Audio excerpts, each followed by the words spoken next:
परिचय। क्या आपने कभी निम्नलिखित खाद्य पदार्थों जैसे शीतल पेयों, घी, ब्रेड, दूध, नमक के पैक पर शुद्ध शब्द लिखा देखा है? जी हां, इन सभी पर शुद्ध लिखा होता है। तो आइए पदार्थों की शुद्धता के बारे में चर्चा करें। उद्देश्य।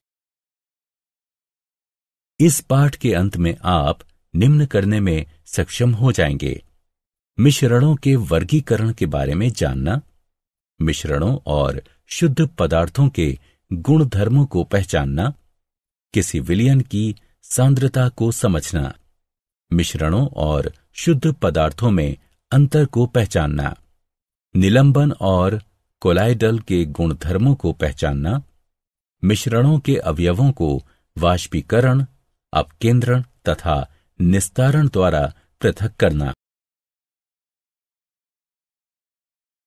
मिश्रणों का वर्गीकरण। रासायनिक संगठन के आधार पर पदार्थों को दो प्रकारों में वर्गीकृत किया जा सकता है। पदार्थ शुद्ध पदार्थ या मिश्रण होते हैं। शुद्ध पदार्थ दो प्रकार के होते हैं। शुद्ध पदार्थ तत्व और यौगिक होते हैं। मिश्रण दो प्रकार के होते हैं। मिश्रण समांगी और विषमांगी होते हैं। शुद्ध पदार्थ और मिश्रण।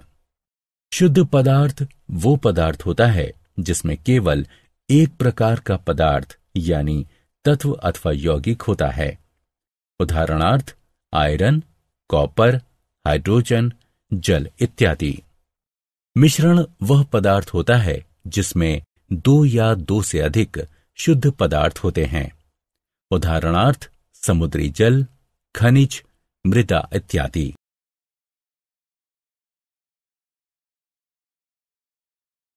शुद्ध पदार्थों एवं मिश्रणों में अंतर। आइए अब एक नजर शुद्ध पदार्थ और मिश्रण के भेदों पर डालते हैं।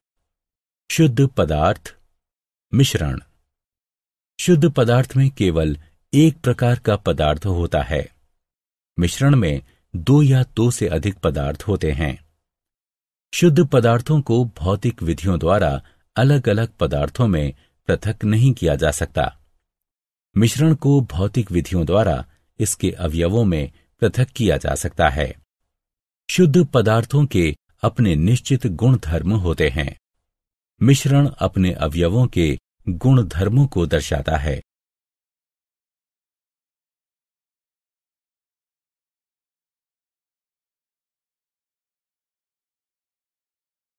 मिश्रणों के प्रकार। समांगी मिश्रण। यह एक समान संगठन वाला मिश्रण होता है। इस मिश्रण के कण नग्न आंखों से नहीं देखे जा सकते। उदाहरण शर्करा का जलीय मिश्रण, नमक का जलीय मिश्रण, कॉपर सल्फेट का जलीय मिश्रण। विषमांगी मिश्रण। यह असमान संगठन वाला मिश्रण होता है। इसके कण नग्न आंखों से देखे जा सकते हैं। उदाहरण नमक और रेत का मिश्रण, कॉपर और लोहे के बुरादे का मिश्रण, तेल और जल का मिश्रण। विलयन और इसके गुणधर्म। विलयन दो या दो से अधिक पदार्थों का समांगी मिश्रण होता है। विलायक और विलय विलयन के दो प्रमुख अवयव होते हैं। वह अवयव जो अधिक मात्रा में है वह विलायक है और वह अवयव जो कम मात्रा में है वो विलय है।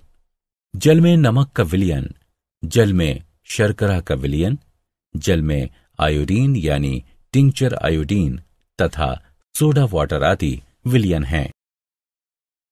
कोलाइडल विलयन। कोलाइडल विलयन दो या दो से अधिक पदार्थों का विषमांगी मिश्रण होता है। उदाहरणार्थ जल में स्टार्च का मिश्रण, अंडे की अल्बुमिन का जल में मिश्रण, दूध, धूल या धुएं से युक्त वायु। कोलाइडल विलयन के गुणधर्म। कोलाइडल विलयन एक विषमांगी मिश्रण होता है। इसमें उपस्थित कणों को नग्न आंखों से नहीं देखा जा सकता। विलय के कणों को छानकर अलग नहीं किया जा सकता। विलय के कण तल पर नहीं बैठते तथा विलयन स्थायी होता है। विलयन के कण विलयन से गुजरने वाली प्रकाश की किरण को फैला देते हैं और इनसे गुजरने वाले प्रकाश के मार्ग को देखा जा सकता है। निलंबन और इसके गुणधर्म। निलंबन दो या दो से अधिक पदार्थों का विषमांगी मिश्रण होता है। उदाहरणार्थ, जल और रेत का मिश्रण, पिसे हुए चौक और जल का मिश्रण, कोलगेट इत्यादि। इसमें उपस्थित कणों को नग्न आंखों से देखा जा सकता है। इसके कण तल पर बैठते जाते हैं तथा विलयन अस्थायी होता है। इसके कण विलयन से गुजरने वाली प्रकाश की किरण को फैला देते हैं और इनसे गुजरने वाले प्रकाश के मार्ग को देखा जा सकता है।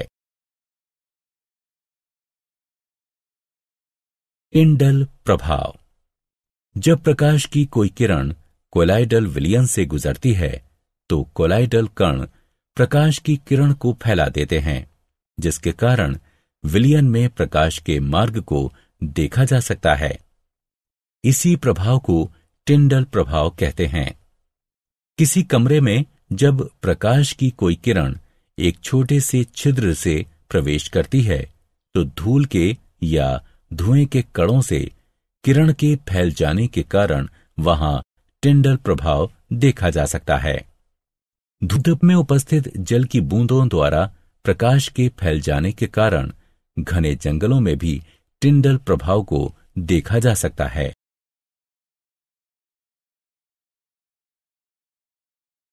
विलयन की सांद्रता। किसी विलयन की सांद्रता विलय की वह मात्रा है जो विलयन या विलायक की दी गई मात्रा में उपस्थित होता है।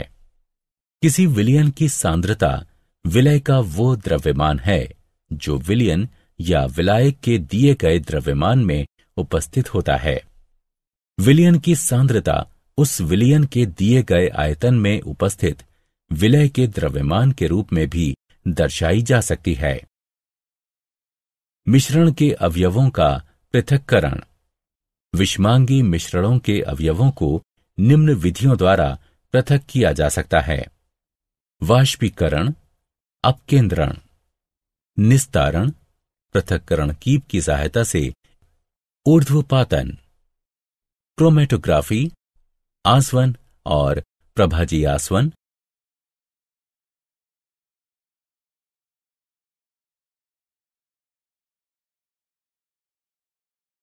वाष्पीकरण। यह विधि वाष्पीकृत हो सकने वाले अवयव यानी विलायक को वाष्पीकृत न हो सकने वाले अवयव यानी विलय से पृथक करने के लिए अपनाई जाती है। चित्र में बारिश का पानी बिजली कड़कने के पश्चात गर्म सतह से वाष्पीकृत होकर उड़ जाता है। अपकेंद्रण। किसी भी मिश्रण से अधिक घनत्व वाले कणों और हल्के कणों को अपकेंद्रीय यंत्र का प्रयोग करते हुए पृथक करने की यह विधि अपकेंद्रण कहलाती है।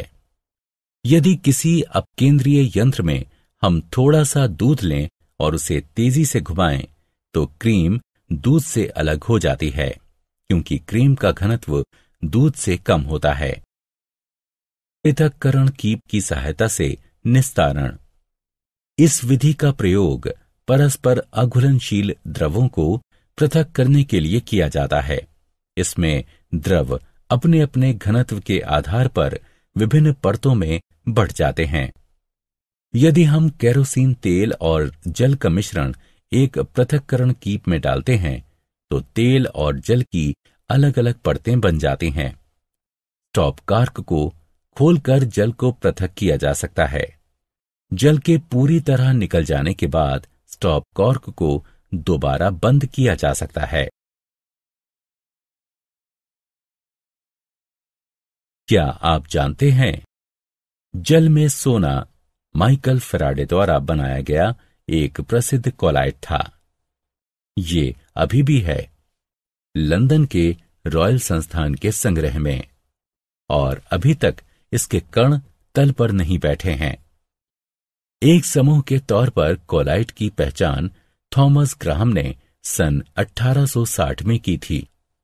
उन्होंने महसूस किया कि जिलेटिन और स्टार्च जैसे पदार्थ जल में शर्करा अथवा नमक की अपेक्षा बहुत धीमी गति से विसरित होते हैं। साथ ही ये भी देखा कि ये उन झिल्लियों के भी पार नहीं जा पाते जिनसे नमक और शर्करा आसानी से पार हो जाते हैं। ग्राहम ने यह भी पाया कि नमक और शर्करा के क्रिस्टल्स बनाए तो जा सकते हैं, पर जिलेटिन अथवा स्टार्च के नहीं। इस नए प्रकार के मिश्रण जो निलंबन और विलियन से अलग था, उसको परिभाषित करने के लिए कोलाइट, ग्रीक शब्द ग्लू से शब्द की खोज उन्होंने ही की।